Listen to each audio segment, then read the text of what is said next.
Today, fellow cinema nerds and movie geeks of the internet, you're watching Deano reviews.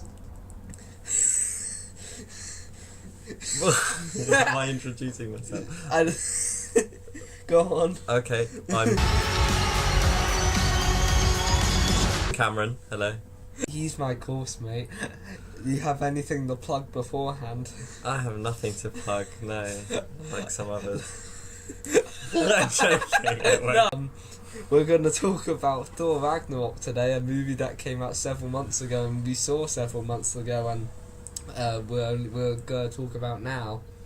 Do you want to go first? Or? Sure. Off the bat, it was good. I was entertained, but I wouldn't call it a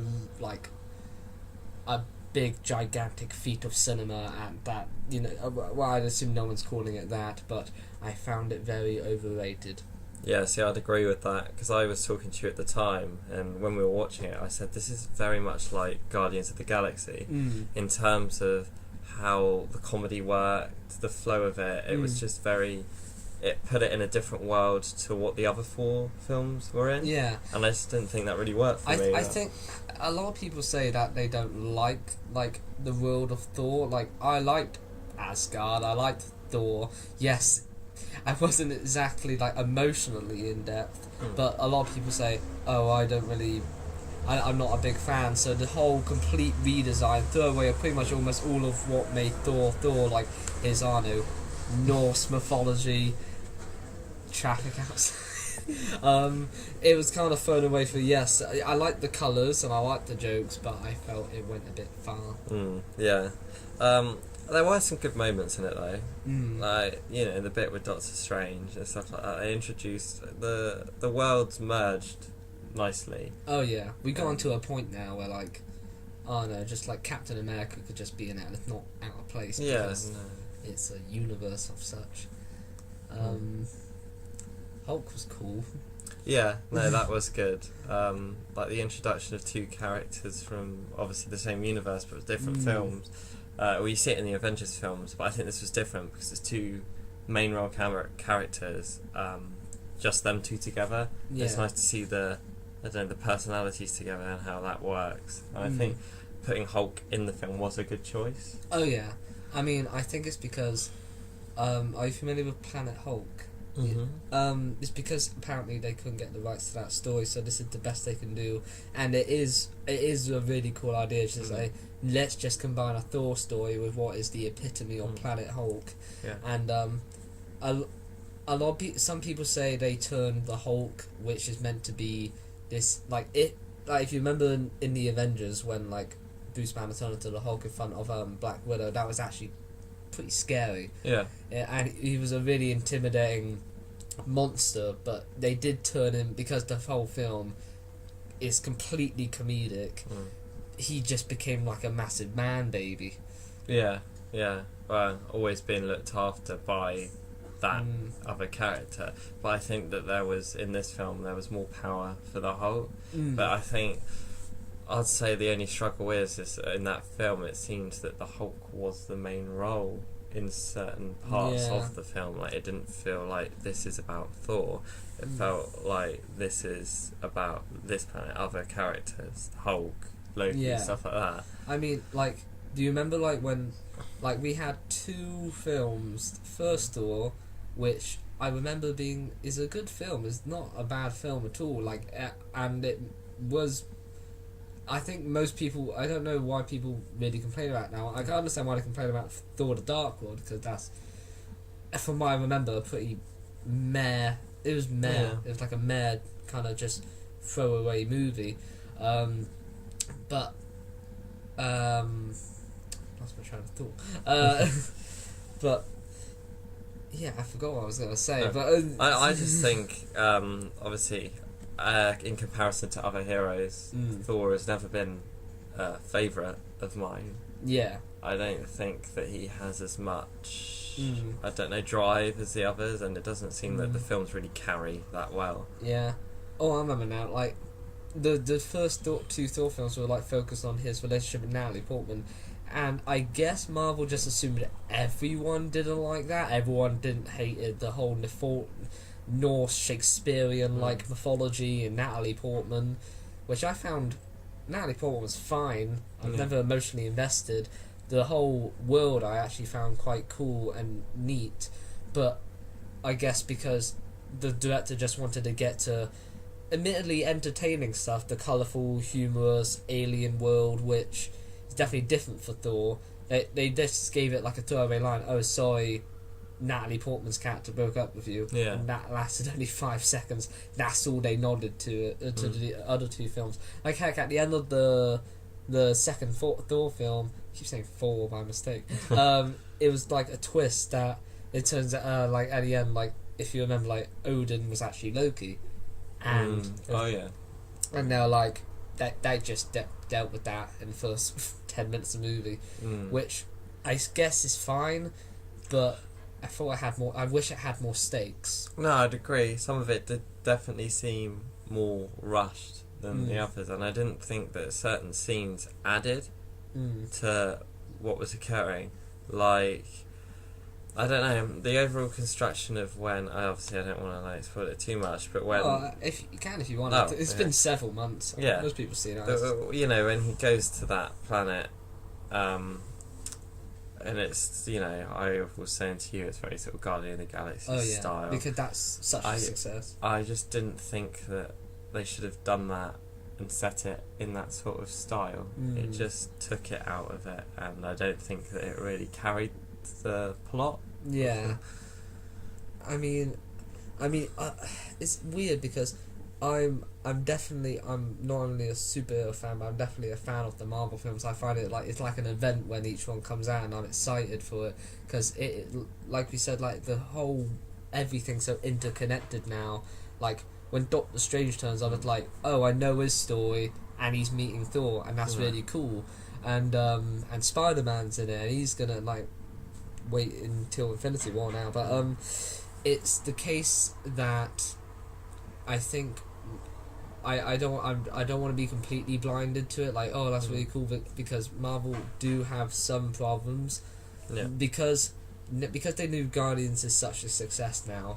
They're over relying on that style. Yeah, I think they're driving that comedy of the Guardians of the Galaxy. That was so successful because of the quick-witted comedy and those scenes that, you know, made people laugh while having that serious undertone to it. Yeah, it's like I know I know like I do commend it in a way because the film knows this is campy and silly. It's a superhero film about a lightning guy and a big green strong dude, so having it completely non-serious I understand, and it's probably just to our taste because most people really enjoy that, but just a couple elongated moments of actual serious drama that's not just undertucked, just basically just killed and stabbed by a joke, because there's been so many films, and like for instance the connection between like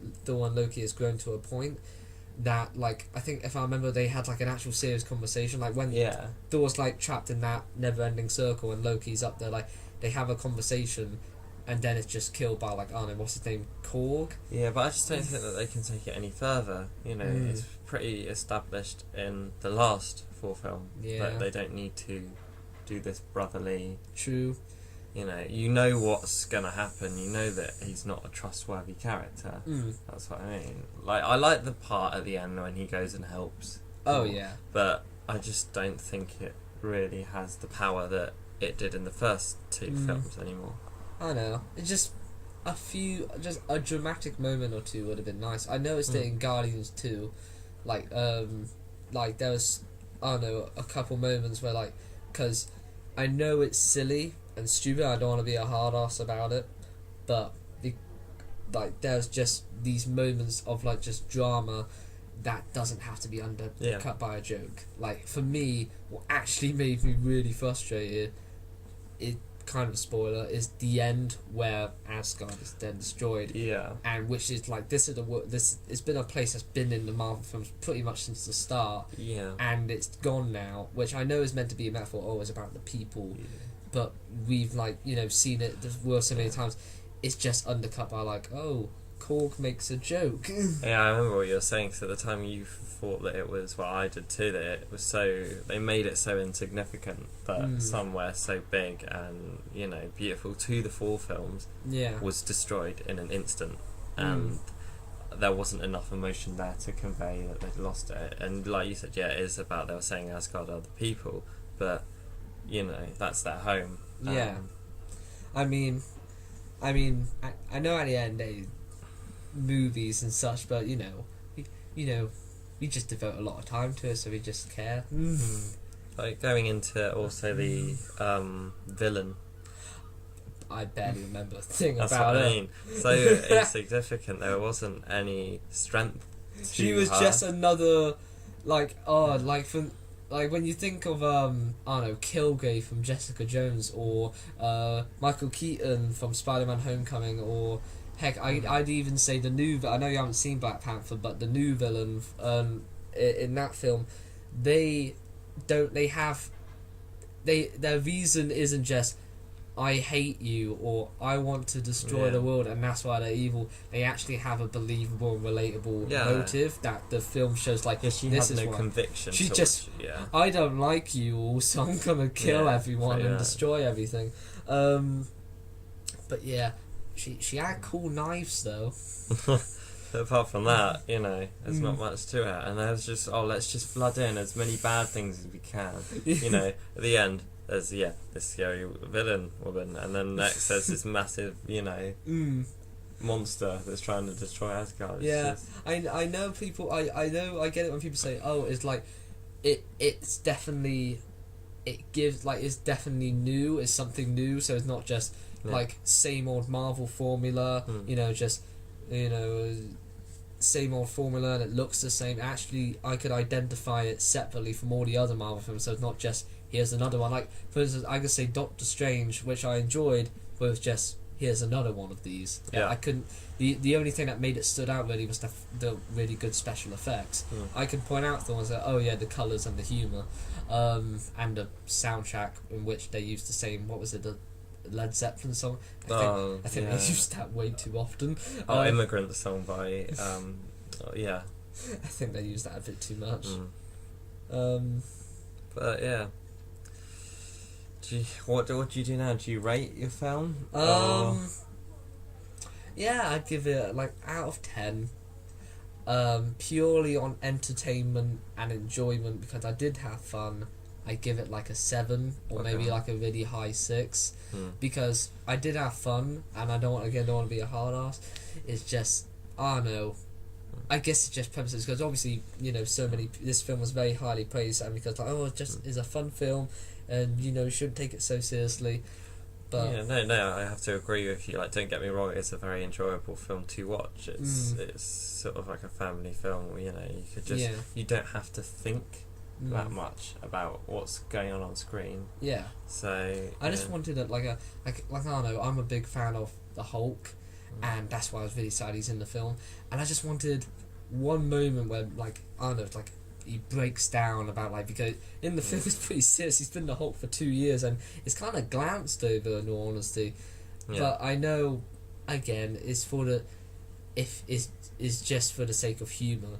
But I guess it's because we just watched so many of the films. Oh, do you remember that funny moment? It wasn't meant to be funny, but she's in Asgard. She looks up to see and it shows all the good things, and she throws some knives at the wall. It's like, that bad thing has occurred.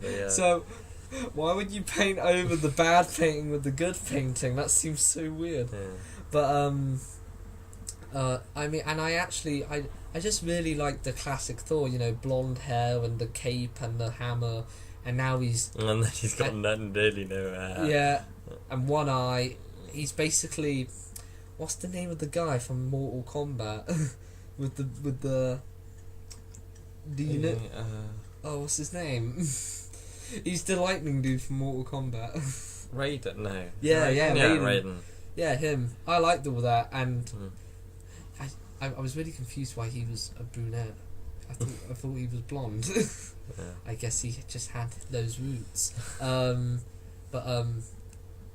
and just a lot of it's just glanced over, like Natalie Portman, Odin being gone, and I guess all of Asgard is now on a ship. But yeah, I guess it's still. By the way, the after credit scene, so it didn't really do much, if I remember right. Well, I liked how colourful it was, and still the Hulk was cool.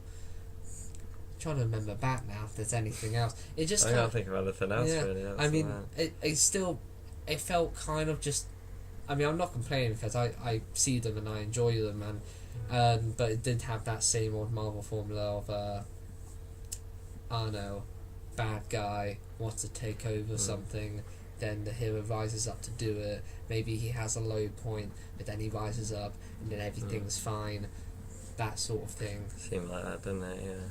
But again, don't want to seem like too much of a cynic. No, I'd probably rate it the same as you. It could sound like 6. It was enjoyable, but there's just not much weight to drive it up to. I guess it's just purpose. If you like just like, if you're just a casual moviegoer, just like, I just want to see Thor, I want to see a good time and just have a laugh, then it's perfectly fine with that. I guess it's like if you just want something a bit more, which at the end of the day, I got a fun Marvel movie about Thor and it had the Hulk in it, and I had a good laugh.